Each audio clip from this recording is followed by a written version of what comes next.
Today's episode of Beyond the Mask is presented by the insurance specialists at Bright Think Wealth Strategies. Find the disability insurance coverage that fits you best right now. Email Robert Smith at rsmithjr@financialguide.com. The show is also made possible by the team at CRNA Financial Planning. Get a free consultation today to be guided through the complexities of investing and financial planning. Just visit crnafinancialplanning.com. We'd also like to thank Helping Hands and OSA EMR for their support of the show. And don't forget, listening to our podcast can earn you Class B credits. For more information on how you can submit them, check out the CE Credit tab on our website, beyondthemaskpodcast.com. Welcome to Beyond the Mask, Innovation and Opportunities for CRNAs, with Jeremy Stanley and Sharon Pierce. We know you spend your day caring for your patient's best interests. On our show, we want to care for you. Join us as we leave the operating room and learn the latest in the CRNA industry. Beyond the Mask starts in 10, 9, 8, 7.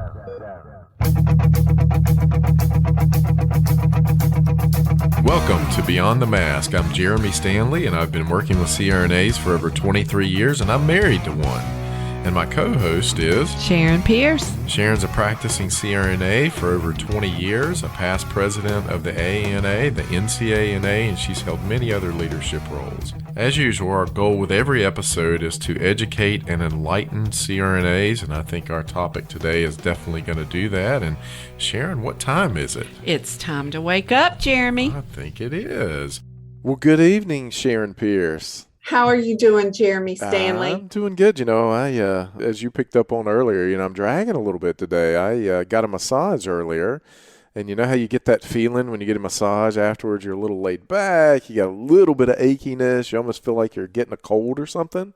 Mm-hmm. That's me. Because they break something loose or something. Yeah. I mean, it felt great. Usually I don't sleep when I get a massage, but man, I fell asleep. The dude goes, "You were snoring." It's like, wow, that's, well, that's with awesome. That that's a great nose massage, of yours, I'm sure you do snore a little bit. I got this deviated septum thing, I broke my nose when I was a kid playing basketball, and I never had it fixed. So, that explains it then. Well, you were a little bit off whenever we first logged on. I knew it. Yep. You picked up on it. It's kind of scary. Kind of like my your work wife. Well, that's right. We have a wonderful guest tonight, Mr. Ron Castaldo. Welcome, Ron. Thank you very much, Jeremy. Sharon, great to see you via Zoom. I know this is going to be going out to the audience audio only, but it's nice to see you, especially during this pandemic where we haven't been able to see each other face to face. Thank you so much for inviting me on. Yeah, and Sharon, Ron was the chair of the ANA Foundation Board, so I got to see him a whole lot over the last year through Zoom.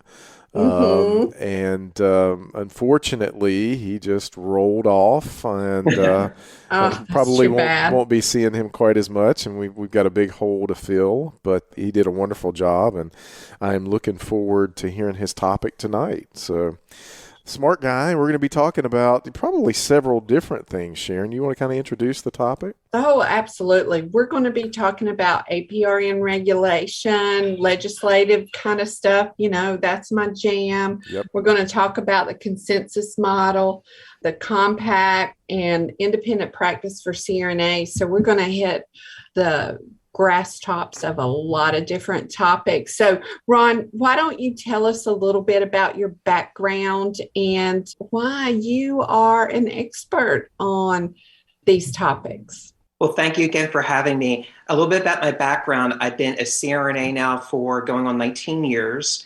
Upon graduation, I've been with actually my same group in Northern Delaware, although I do travel throughout the state, so that the same practice for going on 19 years.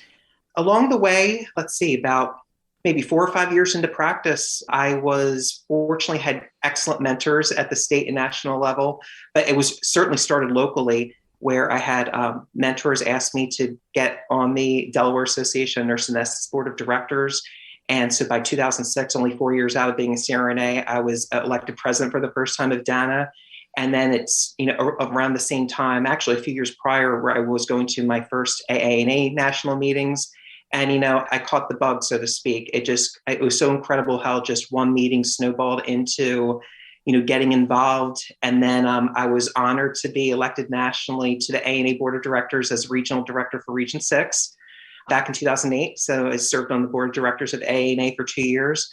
And from then to now, so around that 10-year span between serving on the board of directors to now, I was able to also complete my PhD. Even though I love nurse anesthesia or nurse anesthesiology, it's going to take a while for me to get used to that term. Mm-hmm. I really enjoy my clinical practice as an APRN and CRNA. I wanted that opportunity to pursue my PhD to explore APRN healthcare legislation topics. So I completed my PhD in 2015. And like Jeremy mentioned, I just finished serving 6 years on the ANA Foundation Board of Trustees. So it's been excellent to get back on the kind of an ANA national level that way. And so that is a concise little explanation of my background there. Ron, you and Sharon make me tired.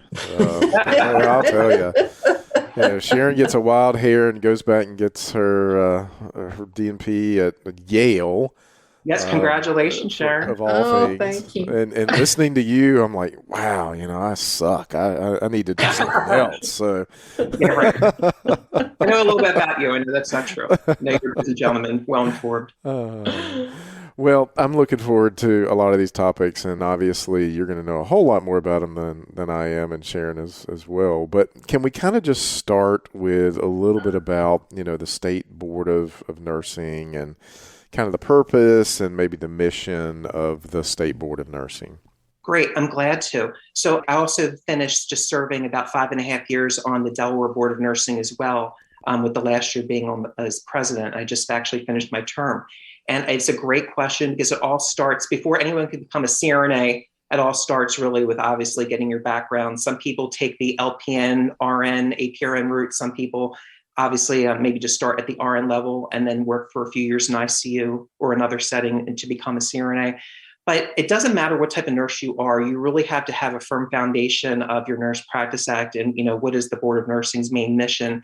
And you know what? I think so many people unfortunately don't. And if, nurses don't understand that, then certainly, the general public probably doesn't as well. But it may come to a surprise to some of our listeners that the primary mission of the Board of Nursing is really to protect the public. And that's any state board of nursing. That's the primary mission, is to protect the public.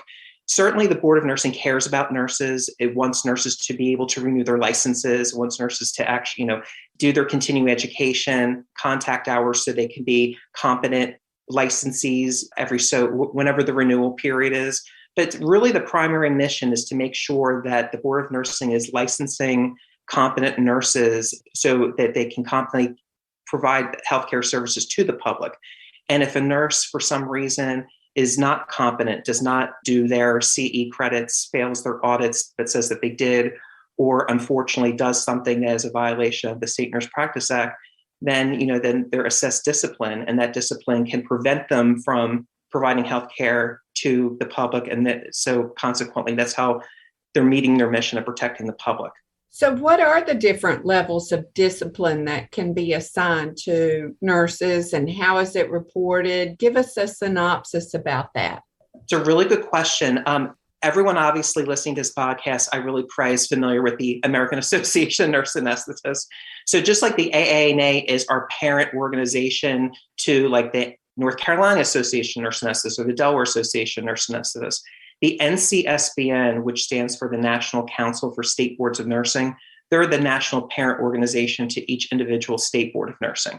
So because each individual state board of nursing has its own statutes, rules and regulations, those levels of discipline can vary state by state, but in general, most states follow a similar pathway where certainly someone could have a written warning, but some of the more serious, to use that word, levels of discipline, obviously I'm most familiar in Delaware, can range from a letter of reprimand to probation.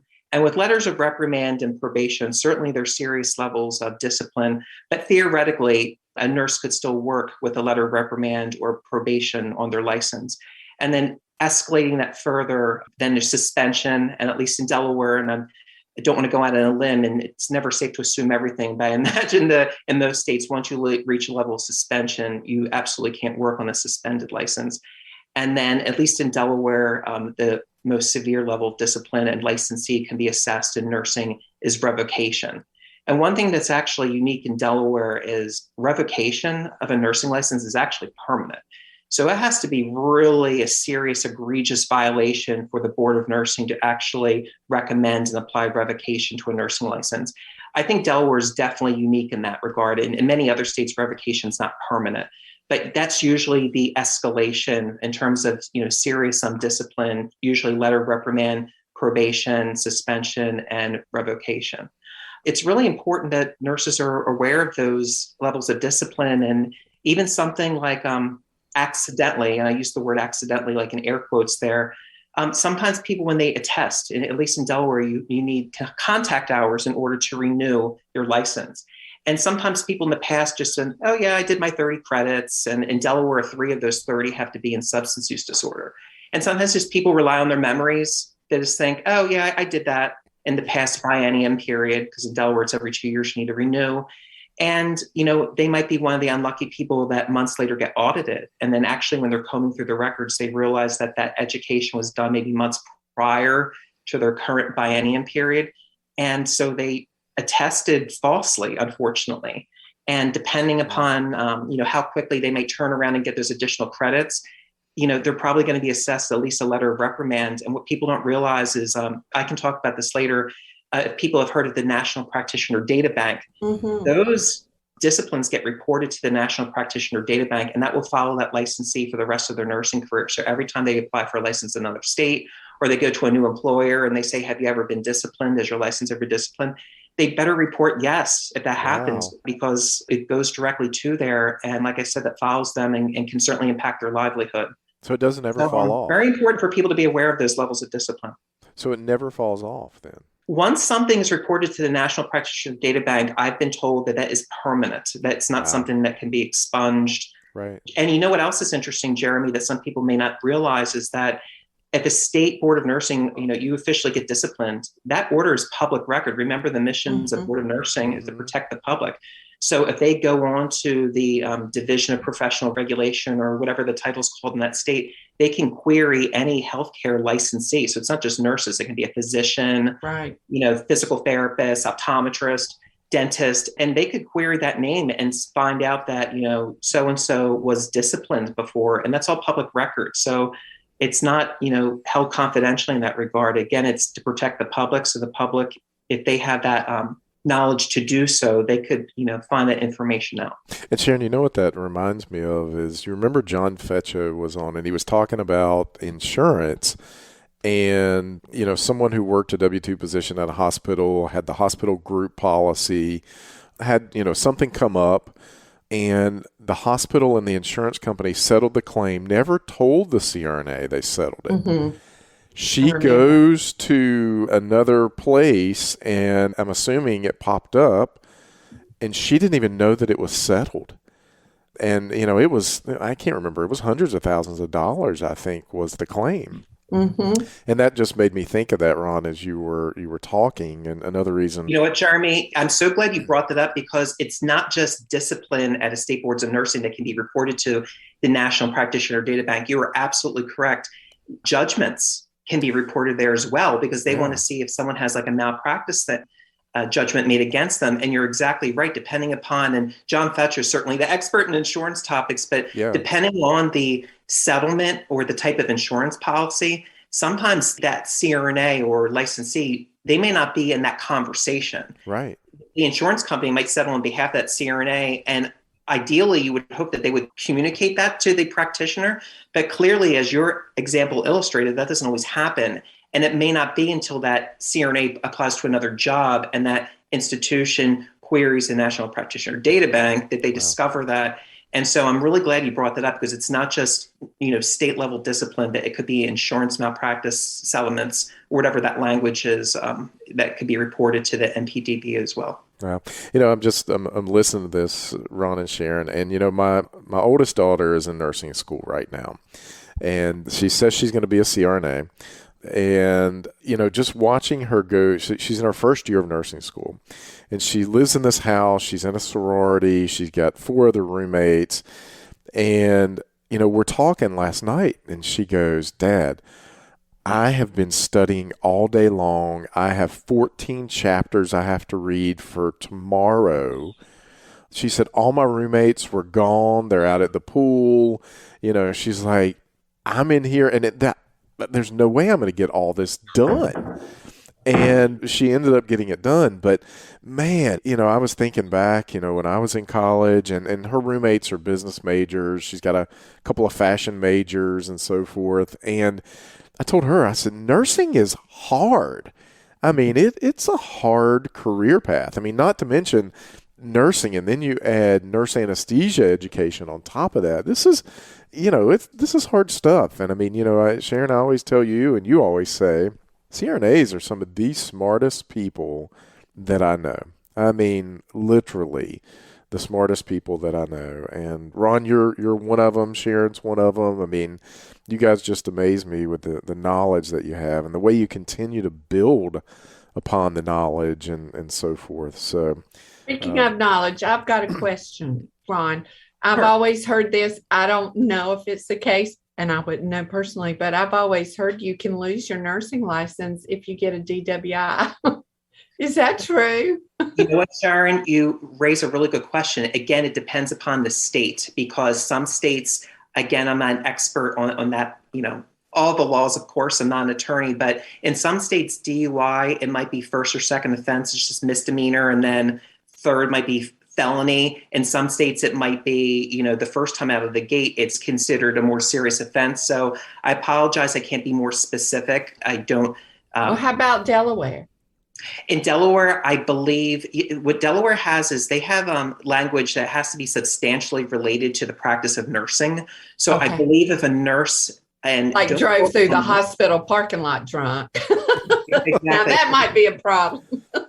Clearly, yes. So yeah, but please don't quote me on this, but I believe in Delaware, first time if a nurse licensee was convicted of DUI or pled guilty to DUI, I believe it's considered a misdemeanor, and I don't believe that would impact their ability to renew their license, because it's not that level that would require that. Because I think it would be like to cross the line from misdemeanor to felony, it might be the second or third time. So again, I'm not exactly sure about that, but I know that definitely is a great question, because that can vary state to state. Because as you know, with drug laws, for example, they can vary widely. Some states, might be legal to use marijuana, in other states, right? It's still considered probably a misdemeanor or possibly even a felony, depending on the amount.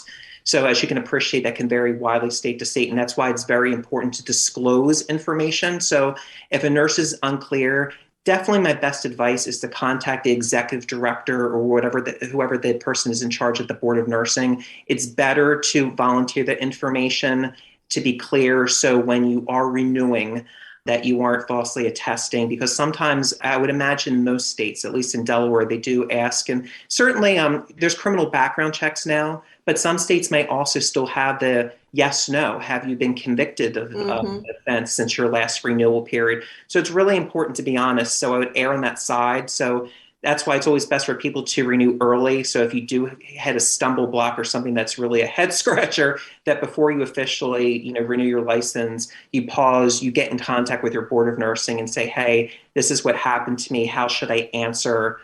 So I'll answer truthfully. So that's a good question too. Well, you bring up another good point. So wonder what's going to happen in states where marijuana is legal. I've heard people talk about it. I don't know what the answer is going to be for healthcare providers, but if it's legal, is it like a glass of wine and on the weekends you can smoke marijuana? I don't know.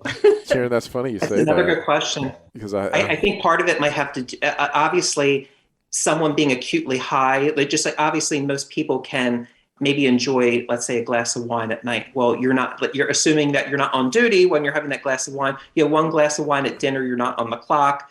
You go to bed that night, you wake up the next morning refreshed, you go to work. So I imagine that probably substances like marijuana might be the same thing, but a very slippery slope, because how do you know if you're impaired? Sometimes your judgment's off, right?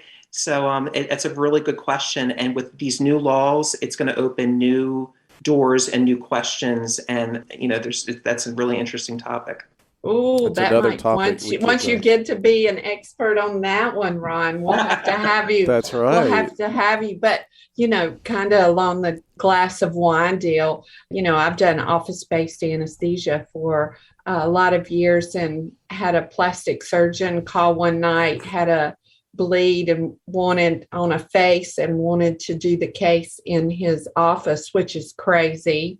You don't know what kind of airway. And I just said, sorry, you need to go to the hospital. I just drank a glass of wine, which I had not, but I just thought of it. That was a perfect way. We didn't take call for him. And he just called and said, hey, listen, I got this bleed. And I'm like, God almighty, that's crazy. They're gonna have to go to the hospital. I've been drinking. And I was sober as a judge when I told him that. Well, hopefully he's not listening. Your answer would be absolutely correct if you had been. So obviously you exercised wonderful judgment, of course. while I was sober anyway.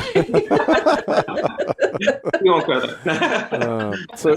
So Ron, what is the APRN Consensus Model, and kind of walk us through how it was developed? Sure. Hopefully, the listeners' eyes aren't glazing over right now, because I know in the past when I've talked about the APRN Consensus Model, usually anything about regulation, and maybe Sharon can attest to this, sometimes when you're talking to fellow nurses about legislation, they want to just zone out. But it really is an important topic, and I'll attempt to, define it very concisely here and clearly. But the APRN Consensus Model is a very large document that was born, so to speak, officially, I believe it was July of 2008. And this was after 15 years of literally dozens and dozens and dozens of various nursing organization and association stakeholder groups providing input. And the APRN Consensus Model, the goal of this model is it's a regulatory document that attempts to streamline the 4 types of advanced practice registered nurse roles. So everyone listening to this podcast, of course, is familiar with certified registered nurse and anesthetist, but just in case sometimes there are other APRNs that don't know the other APRN groups. The other 3 roles are, of course, certified nurse practitioners, clinical nurse midwives, and clinical nurse specialists. So those are your 4 APRN roles. And this model attempts to streamline those 4 roles along with the acronym LACE, which stands for Licensure, Accreditation, Certification, Education. So to have a regulatory model where advanced practice registered nurses can practice the full extent of their education, licensure, and training, ideally in every state that adopts this model. So there's 7 basic elements, again, to this model. The different roles I explained, actually the title, which is clear in the title, it says APRN Consensus Model, but one of the elements of fully adopting this model is being called an APRN. And believe it or not, there's some states that don't refer to APRNs as APRNs. I believe North Carolina. I was going to say, I believe Tennessee and New Jersey still use APN. And some states actually use Advanced Registered Nurse Practitioner, ARNP. Most states, to my knowledge, use APRN. It's been growing if they hadn't. I believe back in 2015, when Delaware first had its major legislative success and its first step in moving with the consensus models, when they officially went from APN then to APRN. But just one of those elements, as simple as the title, there's a lot of inconsistency still, as Sharon pointed out. So, that might seem a minor point, but some of the other more important points of the consensus model are, of course, the roles I described, making sure that licensure, accreditation, certification, and education are all up to snuff. So making sure that the schools that are in each states meet the requirements for those APRNs to sit for their licensing and certification examinations. And then the last 2 important elements of the consensus model include independent practice for APRNs and independent prescribing. So you heard me mention the NCSBN before. They were kind of the parent organization that spearheaded all the other stakeholder groups to develop the consensus model. And what they do is once this was released in 2008, they kept track each year as states tried to independently adopt the model. So it's up to each state to implement the model. The NCSBN can promote this, but they can't force, each individual state to adopt it. And some of those elements, like title, may not seem like a big deal, but as Sharon can certainly agree with, when it gets to the independent practice and independent prescribing, that can be a major uphill battle in some states. Even in the least, contentious states, that could still be an uphill battle to open that Nurse Practice Act and change it significantly. So those are the basic elements of the consensus model. And even though it was released in 2008, it had a goal in 2015 to hopefully have all states implement this model. And unfortunately, in 2015, they still were fell short of every single state adopting the model. And I believe as we record this in the summer of 2021, we had maybe 18 states, if I'm correct, that have fully implemented the consensus model. So not even half yet. Shocker. Because of course it's going to be very contentious. Have you thought about what would happen if you weren't able to work for 2 or 3 years? On average, 25% of people will file a disability claim, and most of us aren't prepared for that loss of income. Every CRNA needs to protect their biggest asset, yourself, and your ability to earn with a disability insurance policy. We recommend contacting Robert Smith, a master disability insurance specialist with more than 30 years of experience and 1,800 CRNA clients, to find the coverage that fits you best. The best way to do that is to send him an email at rsmithjr@financialguide.com. That's rsmithjr@financialguide.com, or call him at 504-394-6557. So let's talk about CRNA's ability to practice independently. And let's talk about strategies that CRNAs can use to help implement some of these changes. Now we're talking my jam. There you go. That's also an excellent question. If you don't mind my telling my personal story a bit, again, I'll try to be concise. In Delaware, when we had our first major legislative success in getting the consensus model passed in 2015, that process started 4 years prior in 2011, when we had various APRNs from all 4 roles in our state. Certainly our executive director of the Board of Nursing was one of our stakeholders. And you heard me talk about the components like education, certification. We had nurse educators in the state form this committee with our goal to kind of push this consensus model through eventually.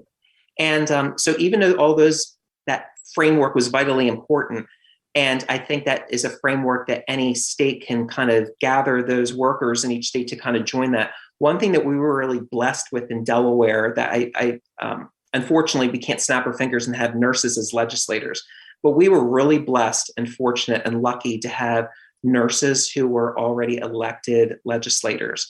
So one of my close friends, who is now our current Dr. Bethany Holong, who you know very well, Sharon, correct? Right? Who is our lieutenant governor currently. I've known her when she was a state representative and also a state senator at the time when I was pursuing my dissertation. It's so wonderful to actually have a nurse in that seat. So even though you can lobby and you can go to legislators' offices and you can explain those concepts, and you say, please call me if you have any questions. Once it gets to, their chamber, so to speak, behind closed doors, they may just be relying on their memories. They may, unfortunately, because they're not APRNs themselves, might butcher the topic a little bit and may not quite convey the points that you had. So to have a nurse or an APRN, even better, if we're talking about APRN topics, as legislators, so they can be your voice and speak competently to those issues to the other stakeholders who are going to be voting on these policies, is really amazing. And so we were lucky at the time. We had 2 nurses who were legislators. One was a state senator and one was a state representative. And, we had more legislative success this past year in 2021. And actually it was a Representative Melissa Minor Brown, who sponsored our current legislation this year, that really kind of came full circle and really had us enjoy APRN independent practice and full practice authority in Delaware. So if you're in a state where you can have nurses as legislators, that is awesome. I mean, that is bank, that is gold standard. But certainly, as we pointed out, you can't just snap your fingers and get that. So in terms of other strategies, definitely emailing, introducing yourself. I'm a constituent. I really care about, the patients in our state, and I can be an expert and answer questions about this topic for you. If you ever have a constituent that comes to you with a healthcare concern, certainly if we're talking about CRNAs, anesthesia related, even better yet. So besides those introductions and going to their fundraisers, contributing to their political action committees. In Delaware, back in 2015, that go around, we had a CRNA sponsor a barbecue and invited legislators all throughout the state. So it didn't have to be kind of that heavy talk. It means certainly if those topics came up, that's great. But just, please come to this informal barbecue, meet your constituents, meet your fellow CRNAs who provide the care to your constituents in the state. And so people got that experience from that angle. So sorry, I rattled off a couple different things there, but definitely getting involved. And, I think of people after they work a really, really long clinical day, and then maybe they have young children at home, or maybe they're caring for elderly parents. They come home after doing a very tough job, nurse anesthesiology, very, very challenging profession. You're exhausted when you get home. And I tell people, I realize that you may not have time to personally, serve on a board, but definitely, pay your membership dues. And if someone says, hey, can you give, $25 to the state political action committee, or can you go to, the senator's fundraising, it's down your street. Hey, you're a constituent of theirs. I can go, but you live in his or her district or their district. Can you please attend? Maybe they're asking for a $100 ticket, and I'll kick in the other 75, something like that. It's those little interactions and telling your personal story that means so much, because I could say APRN Consensus Model might go in one ear, not the other with that legislator. But if you can try to not only explain that, but also say a personal story about how an APRN or a CRNA made an impact, or, who knows, in a small state like Delaware, you might say, hey, I was part of your, you certainly don't want to violate HIPAA, but they might say, oh, was a CRNA maybe involved in this, my loved one's C-section? You'd be like, yes, more than likely, that's true. Those type of personal stories, I think, really resonate, and they're likely to remember a personal story, especially if they're a constituent. Yes, Sharon, I've heard you say on many occasions the exact same thing that Ron just alluded to. Go talk to them, especially if you're blonde and you got this real Southern twang, because they're going to remember you. You look like Sharon. I'll like be a feather in your cap. Certainly it can't hurt. Oh, my goodness. So let's talk about the APRN Compact. Now, that's a whole other subject. So why don't you talk a little bit about that? Great. Thank you for bringing that up, because you're absolutely right. I'm firing all these different terms. People may get confused if they're hearing it for the first time. You're absolutely right that the APRN Compact is something that's completely different from the APRN Consensus Model. And the notion of an APRN Compact, probably most listeners out there are familiar with the Nurse Licensure Compact. I would wager to guess. Mm-hmm. The concept of a Nurse Licensure Compact, I believe, has been around since 1999, so a little over 20 years. And we call it, I can never say the word right, reciprocity. That's right, reciprocity. Yeah. So that you can get your license in one state and you don't have to go through all of that stuff for another. And I don't know how many are in that. Yep, great question. So yes, so what you're talking about is a nurse who resides at their home state is a Nurse Licensure Compact state. So at this point, I'm just talking about RN LPN Compact, and then I'll go into APRN Compact. So if you live in a Nurse Licensure Compact state, RN Compact state, I believe as we sit here today, there are now 38 states that have enacted over the past 21 years the Nurse Licensure Compact. So if you're fortunate enough that your home state is a Nurse Licensure Compact state, you are issued a multi-state license. And so again, as an RN, you have that multi-state license. You can go to those other 37 states and work under your home state license because you enjoy that multi-state privilege. Now, talking about privilege, it's very important. There are some people, there are criteria to be issued that multi-state license. So if someone has active discipline on their license, it's what we call an encumbered license. So one must have an unencumbered license in their state to be eligible for a multi-state license. And I believe that is consistent. That's something that all states that are part of the Nurse Licensure Compact, I think, have to abide by those same rules. So as long as that nurse in that compact state doesn't have discipline on their license. Therefore, they have an unencumbered license. They can go and practice in all those other, nurse licensure states. So that is the nurse licensure compact in a nutshell. And so people might say, okay, well, I live in a nurse licensure compact state. That's great. But every time I go to work as a CRNA in another state, I might have to get a new license there. When can we have an APRN compact? And so the concept of an APRN compact has actually been around for several years, from my understanding. The topic is definitely not new. However, it always kind of stalled. Every time there was some progress made, other stakeholders may have disagreed in what would be the core requirements of the APRN compact. So it kind of on several, at least twice in the past, has gone back to the drawing board.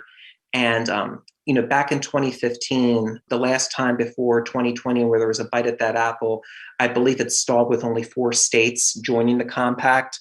And so after the 4 states joined the compact, it was like crickets for maybe the next 5 or 6 years. And people said, hey, we need to kind of revisit this topic, redo this concept of a nurse licensure compact.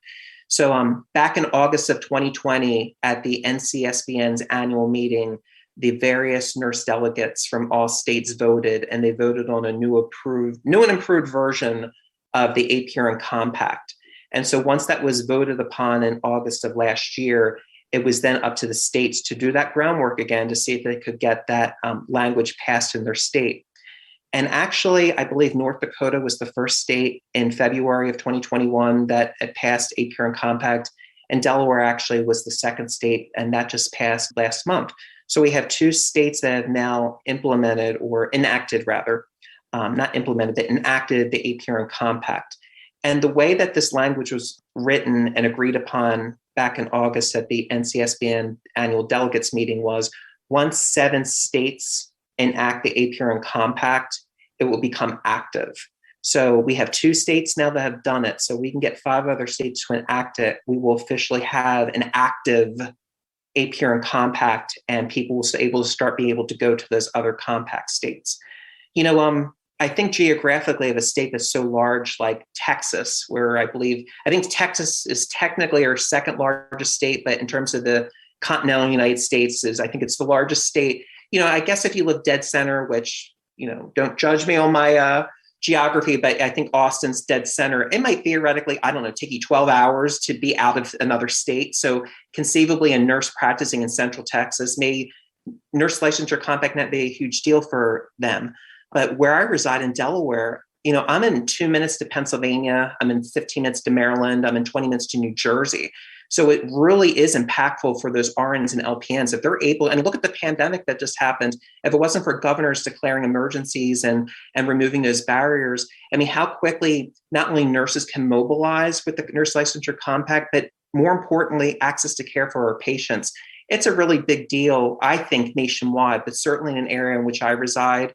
You could be in 3 other states in less than 30 minutes. So it really is meaningful to those nurses to have that portability without having to go to each state and, pay for those licensing fees, et cetera. So hopefully this APRN compact will ramp up. As I mentioned with the nurse licensure compact, it's now 21 years in the making, and we're now up to 38 states. So it's taken a while for it to ramp up, 2 decades, and we're still not at 50. I imagine it might be slow like that for the APRN compact as well if history repeats itself. But hey, if we can get 7 states to enact the APRN compact to make it active, that would be great progress for not only APRNs, in my opinion, but the patients who deserve high quality APRN care. Ron, well, the VA system has had it forever, right? You can go anywhere within the VA system. Mm-hmm. Exactly. And that's a different animal, so to speak. But yes, in terms of, all patients and those licensees, if we're able to have that mobility and increase patient access to care, as far as I'm concerned, it's a huge win-win. So I'm glad that we're making that progress. And, it's never as quick as we want it to be, right? Right. Sometimes it might take several legislative sessions, but I'm just happy to see that there's been a lot of progress, despite the fact that we're still dealing with this horrible global pandemic, that there's still excellent work that nurses and legislators and other policymakers and decision makers have done. Beyond the Mask is made possible by the team at CRNA Financial Planning. With almost 2 decades of experience, the firm guides CRNAs through the complexities of investing and financial planning. Schedule a free consultation today by calling 855-304-3748 or go online to crnafinancialplanning.com. So did the pandemic, do you think it helped with the argument for the compact? Well, yes, I hate to say, obviously the pandemic was horrible, but if we're trying to find a silver lining, something good that happened with the pandemic, I really think it's highlighted with a lot of our legislators or opponents in the past say, look, we really need people who have the education and training. We should not let state lines be barriers or borders be barriers. Your skill set doesn't change because you go from one state to the other. And if we're able to get these people to provide care in an emergency situation without going through the hoops of, oh, well, you're not licensed here. Absolutely. I really think that probably helped it. And hopefully some of these temporary restrictions or removal of barriers that were temporary, hopefully they'll become permanent. I guess time will tell. Mm-hmm. So, Ron, what is the process now? You're a CRNA and you're in Delaware and you want to go to New Jersey or, like you said, Maryland, or what is the process now that you have to go through? So if speaking for myself, my home state is Delaware. So I have my RN license. I maintain a Delaware RN license. And fortunately, Delaware's a nurse licensure compact state. And fortunately, thank God, my license is unencumbered. So I have that multi-state privilege. And I also maintain a CRNA license as well. So being one of the states that fully implemented consensus model, part of the consensus model is that state maintaining an RN license and an APRN license. So I have those 2 licenses. And if I were to go to New Jersey right now, New Jersey actually just very recently became an RN LPN nurse licensure compact state. So say this was 2 years ago, I would have had to apply for my RN license in New Jersey and then applied for an APRN license as well for those practice privileges. Now that New Jersey has recently become a nurse licensure compact state, at least for nurses that are wanting to practice in New Jersey, I theoretically should not have to apply for an RN license in New Jersey, but I would have to go the APRN route because there's not an APRN compact there. But my bordering state of Maryland on the other side, they are also a nurse licensure compact state, but the same thing applies. I wouldn't have to apply for my RN license in Delaware, but I would have to apply for an APRN license. And so if at least the surrounding states in which I reside adopt the APRN compact and we get 7 states to do it, that will be one less hurdle. You'll be able to go to that state and work under your home state licenses, assuming that they're unencumbered, like you have a multi-state privilege. And I'm assuming the reason it is taken so long is political reasons. Number one, is there adversaries against this as well? Can we talk about that for a moment? Sure. Obviously, most CRNAs at some point, many CRNAs work independently and they might be the only anesthesia providers in their facility. I imagine that probably most listeners, whether it was school or currently, work with physician anesthesiologists as well. I know I do, and I work with a great group and feel like I have a wonderful relationship with most of my colleagues, whether they're CRNAs or physician anesthesiologists. And certainly, physician doesn't equate to necessarily being against APRN Consensus Model or APRN Compact, right. But it stands to reason that definitely there are certain groups of physicians that would probably stand in opposition to moving any of these. I think you were last speaking about the APRN Compact, but any pro-APRN movements, I think the number one type of opponent is a physician of some type, typically for various reasons. But you know what? Part of my PhD research that I conducted, back from like 2013 to 2015, oddly enough, sometimes there are nurses who are opposed to this. And the reason why there might be some APRNs who are opposed to these types of steps is they feel comfortable, perhaps. I did a lot of interviews of various stakeholders, including APRNs, and sometimes I heard back from APRNs that said, look, I'm comfortable with my practice as it stands right now. I don't perceive that my practice is really being micromanaged or I have barriers. And rather than risking opening up the Nurse Practice Act, I'd rather just keep things the way they are. Huh. So believe it or not, and that was surprising to me, actually. Sometimes people just assume it must be a physician who is opposed to this, or may be opposed to this, but sometimes it's, I think to a lesser degree, sometimes it's other nurses or APRNs that may be opposed to this. I know at least in our state, in terms of the APRN Compact and the recent legislative successes that we had support from the healthcare. It used to be called the Hospital Association, now the State Healthcare Association. We had the Healthcare Association, so hospitals backing us up as APRNs. We also had the AARP backing us up. So it wasn't just nurses or physicians. We actually had other stakeholders who were supportive of these efforts. Yeah, I mean, it's definitely interesting to me as I kind of learn more and more about your industry and nursing, and the different states have different rules, and it sounds almost like the insurance industry where every state has their own state insurance department, and it just seems so convoluted. Hopefully one day it'll all sort of blend together and be a little smoother process. So Ron, I mean, obviously this stuff, and I know we could talk about this stuff for hours, and you would never get tired of it. But at this point, I think let's kind of wrap this up. Is there anything that you want to conclude on as we kind of move forward here? Good question. Let me think of a good kind of summary here. I'm just so proud to not only be a CRNA, but being a member of the AANA, and I really owe, I think, everything that from my clinical work to my involvement. And this is why I was so happy to not only serve on the board of directors of the AANA, but also the board of trustees. I thought it was my duty to give back for so much that the AANA and the AANA Foundation has given to me. And I'm just grateful that I had this interest. I know that there are a lot of people, Sharon included, there are a lot of participating clinically, but they just don't have enough time to go to Capitol Hill. So I'm grateful that I have this drive, and I want to do it. And so I just wanted to conclude by saying I'm just so grateful for my colleagues and the mentors that I've had, not only locally initially, but certainly people I've met nationally. And, it can be sometimes, 2 steps forward, 5 steps back. But for those states where you're fighting a battle and it's been years and years and years and years, you just got to keep up that motivation, even when it seems like you feel like giving up. That's the only way to, impact change, affect change. And certainly we talked about topics earlier about steps that you can do to try to move change along. I wish more nurses to run for office. Mm-hmm. Yes. I really Little think plug that there, is key.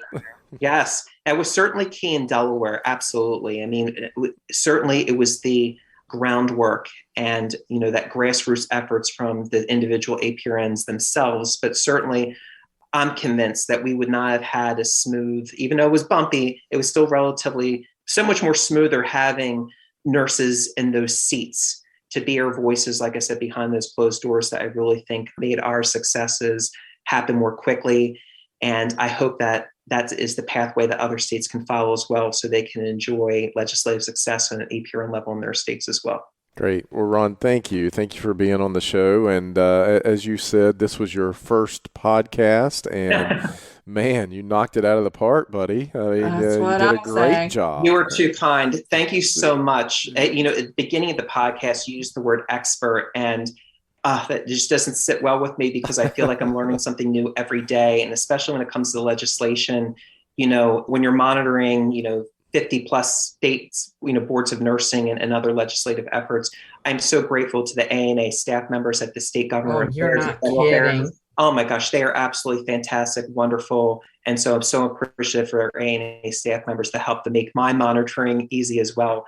I hopefully gave you the most current, accurate information. And certainly, I don't know if you will offer this your podcast, but I can provide my email address if anyone has any questions. But thank you so much again for the gracious invitation. It's been a pleasure speaking with you both.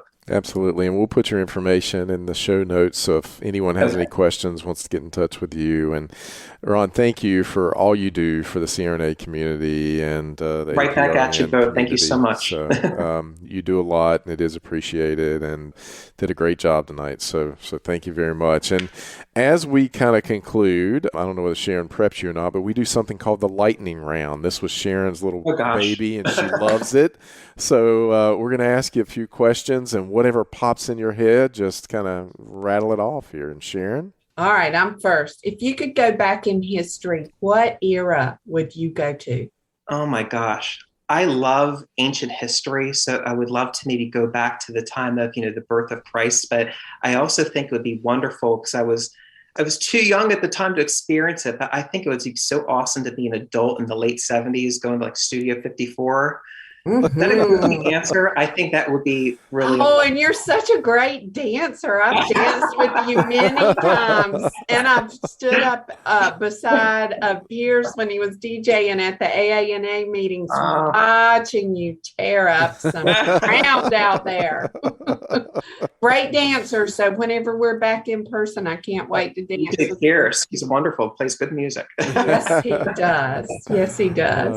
All right, Ron. What do people often get wrong about you?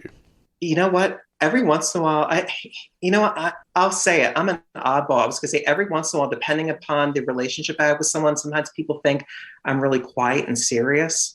And, sometimes, once people get to know me, I can, suppose like a lot of people, I can be, loud and goofy. And sometimes that comes off as a shock to people who know me in like a professional capacity. So yeah, that's probably That is true. Whenever I initially met you, you seemed very quiet and thoughtful. You're exactly right. But it didn't take you long to come out with me and have a good time. So it's all right.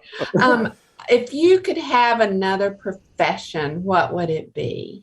I've said this many times before. This is a little embarrassing. One of my guilty pleasures, don't judge me. It's funny, I'm using the word judge.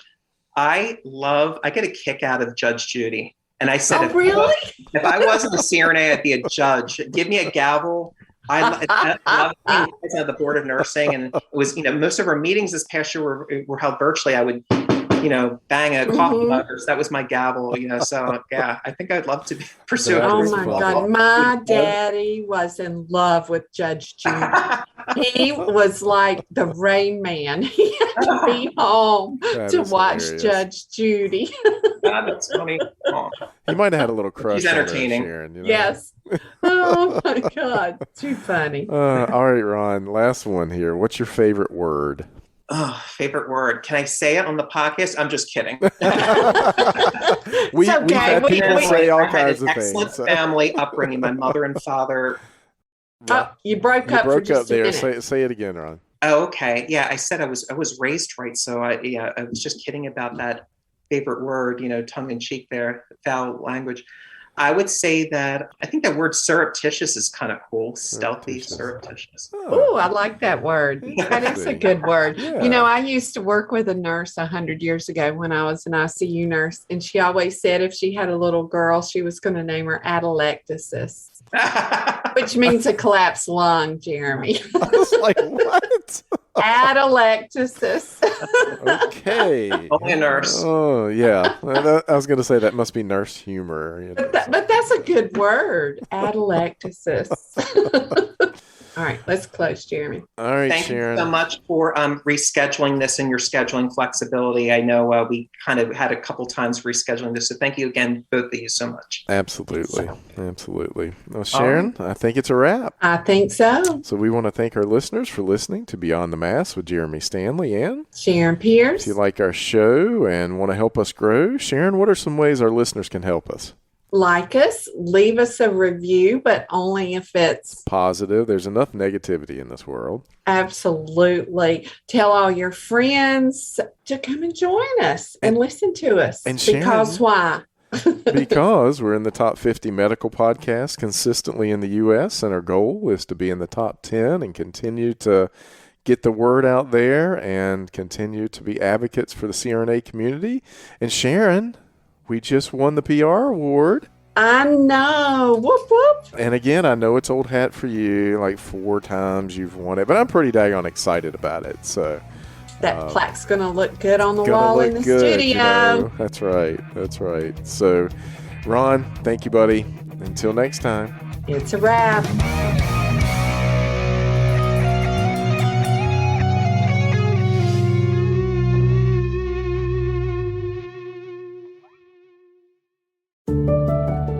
As a CRNA, you spend years preparing yourself for this career, so we don't want to see you lose out on any of the income you've worked so hard to earn.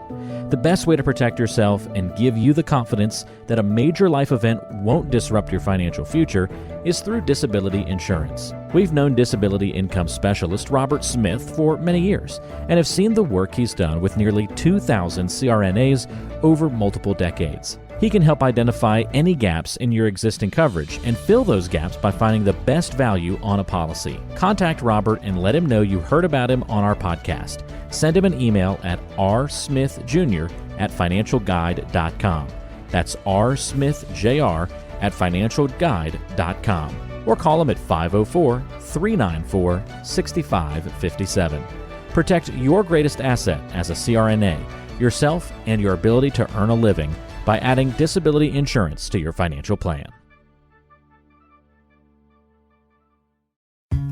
Today's show is brought to you by the folks at CRNA Financial Planning, an independent consulting firm that offers financial planning services exclusively to CRNAs and their families. From planning for a child's future college expenses to building a predictable income stream in retirement, the firm is committed to offering you comprehensive financial services, customized to fit your unique needs and objectives. If you have questions about your financial future, get them answered. Call the team at 855-304-3748. That's 855-304-3748. Or go online to crnafinancialplanning.com. Hi, this is Jackie Rolls, President of the International Federation of Nurse Anesthetists and President and founder of Our Hearts, Your Hands, a global anesthesia support community that takes donations to allow nurse anesthetists in low and middle income countries to go to educational programs, buy equipment, or textbooks. Your donations are tax deductible, and we would appreciate your support. OSA EMR is a free anesthesia EMR developed by CRNAs that you can download and use on an iPad. Our nonprofit mission is to make sure that solo and small practice CRNAs can digitally record their anesthetics. To learn more, visit osaemr.com to download and consider donating to our cause. Remember, for CRNAs, data is destiny. Be sure to subscribe to the show on Apple Podcasts, Google Podcasts, Spotify, Stitcher, and anywhere you like to listen to shows. Also be sure to check out BeyondTheMaskPodcast.com. Each episode is posted there with a corresponding blog post, and we timestamp important parts of the episode to help you quickly get to the content you're looking for. Also check out the special series section on the site. You can follow along and catch up on the CRNA History Series, episodes specifically about political conversations in the industry. Or try the CRNA Personal Finance Series. It's all on BeyondTheMaskPodcast.com. And if you have a question for the show or want to be a guest or even suggest a particular topic, fill out the contact form on the site or send an email directly to us at info@BeyondTheMaskPodcast.com. And lastly, let's take the conversation social. Check out our Beyond the Mask podcast Facebook page and Facebook group.